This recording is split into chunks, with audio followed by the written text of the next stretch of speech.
How to post a picture on TikTok comment. Hey there, welcome to Insightful Tutorials. In today's video, let's learn how to comment a photo on TikTok. Without further ado, let's get started. First and foremost, make sure your TikTok app is up to date. If you haven't updated it yet, watch my video on how to update TikTok. The video link is in the card section, pinned comment and description below. Once updated, open TikTok on your device. You will land on the home page. Find a video where you want to comment a picture. Once found, tap the comment icon.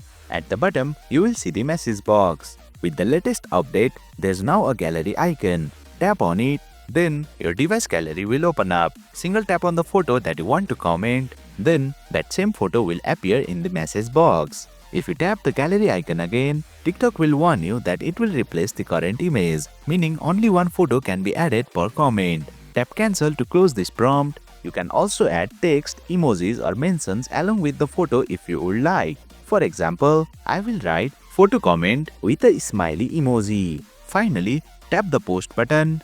And there you have it. You have successfully posted a picture in a TikTok comment. That's it for today's video. If you found this video insightful, please don't forget to hit the like button and make sure to subscribe to our channel for more insightful tutorials.